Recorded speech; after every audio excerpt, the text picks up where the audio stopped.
قرآن نے کہا اللہ نور السماوات والارض، اللہ آسمان و زمین کا نور ہے، اس کی شعاعیں، اس کی نورانیت پوری کرۂ ارض میں سرایت کر رہی ہے۔ اور پھر ان تمام پر غور و فکر کی دعوت دی گئی ہے۔ نبی اکرم صلی اللہ علیہ وسلم کا ارشاد، آپ صلی اللہ علیہ وسلم نے فرمایا تفکروا فی الخلق، کائنات میں غور و فکر کرو، ولا تتفکروا فی الخالق، اللہ کی ذات اور خالق کے اندر غور و فکر نہیں کر سکتے۔ اس دنیا میں تمہاری عقل، تمہارا قلب، تمہارا نفس یہ اہلیت نہیں رکھتا کہ ذات باری تعالیٰ کا ادراک کر سکو۔ ہاں البتہ مخلوقات میں غور و فکر کرو، خلق پر غور و فکر کرو، اس کے حقائق کائنات کو دریافت کرو، اور یہ دریافتگی اس ذات باری تعالیٰ سے تعلق یا اس کائنات کے مربوط نظام کو سمجھنے کے تناظر میں ہونی چاہیے۔ کوئی مقصد تو ہو کہ یہ تحقیق کیوں ہے، یہ حقائق کی دریافتگی کیوں ہے۔ انسان آدم سے لے کر اب تک اپنے گرد و پیش کے حقائق پر دو وجہ سے غور و فکر کرتا رہا ہے۔ ایک تو انسانیت کے لیے سہولت بہم پہنچانے، ارتفاقات کو بہتر سے بہتر کرنے، انسانیت کے نفع کے نئے طور طریقے سیکھنے، اور انسانیت کی اس دنیا میں فلاح و بہبود کے نقطہ نظر سے۔ یہ تو دنیا کے تمام مذاہب کے ماننے والے عقلاء اور حکماء کرتے رہے۔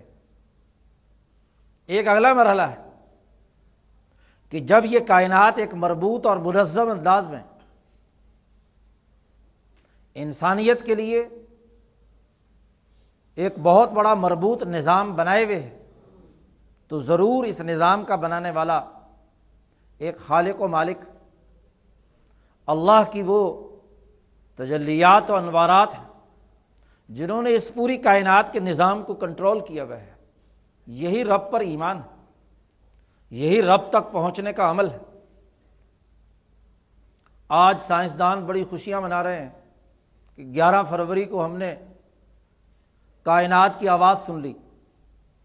100 سال پہلے آئنسٹائن نے جو بات کہی تھی وہ آج ہم نے اپنی رصدگاہوں سے کیا ہے انہیں محسوس کر لیا کہ بیک وقت دور دراز علاقوں میں 2 دوربینوں نے یا پائپس نے اس لہر کو سنا ہے جو لہر اس کرۂ ارض کی طرف متوجہ تھی۔ اب یہ تو تمہارے اندازے ہیں کہ جی یہ اتنے کروڑ سال پہلے، ارب سال پہلے چلی تھی اور اب پہنچی ہے، اور سائنسدان بڑے خوشی سے پھولے نہیں سما رہے کہ ہم نے کائنات کی آواز سن لی ہے۔ تمہارے آلات نے ادراک کر لیا ہے۔ کبھی تم نے اپنے نفس پر غور کیا؟ قرآن کہتا ہے وفی انفسکم افلا تتفکرون، تمہارے ہاتھ کے بنائے ہوئے یہ حساس آلات ادراک کریں تو اسے سائنس کہا جاتا ہے۔ اور اگر اولیاء اللہ کے قلوب اور ان کے عقلیں اور دماغ جو انسان کی بنائی ہوئی تمام آلات سے زیادہ حساس، وہ کسی لہر کا ادراک کریں تو اس لہر کا انکار ہے، اس علم کا انکار ہے، اس وحی کا انکار ہے، اس حقیقت کو سمجھنے کی اہلیت اور صلاحیت نہیں ہے۔ یہ راستہ سائنس کے ذریعے سے کائنات کے حقائق کے ادراک کا ضرور عقل مندی پر دلالت کرتا ہے، لیکن یہ ایک درجے کی عقل ہے۔ عقل کا وہ دائرہ جس کے ذریعے سے کائنات کا مربوط نظام مختصر سے وقت میں دریافت ہو جائے وہ زیادہ بہتر ہے، یا ہزاروں سال، یعنی ایک سائنسدان کی ایک بات کو ثابت کرنے کے لیے 100 سال لگ گئے۔ 100 سال تک تمام سائنسدان کہتے رہے کہ یہ پتہ نہیں آئنسٹائن کے دماغ کو کیا ہوا تھا، باقی باتیں تو اس نے صحیح کہی تھی۔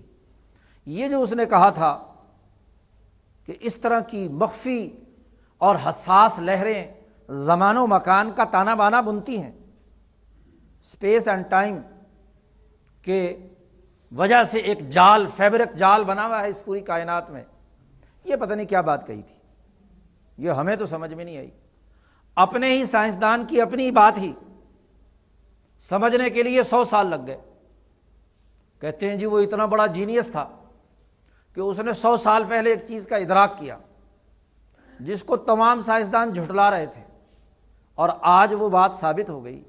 کیا خیال ہے کہ آئنسٹائن کا دماغ تو جو ظاہری حقائق کا ادراک کرتا ہے، اور وہ ہزاروں انبیاء، اولیاء، علماء ربانیین، ان کے دماغ کا کیا عالم ہوگا جو اس کائنات کے حقائق ہی پر نہیں، اس کرۂ ارض کی دستیاب معلومات پر ہی نہیں، بلکہ عالم مثال کی اس طاقت و قوت کو آج سے صدیوں پہلے بیان کر چکے۔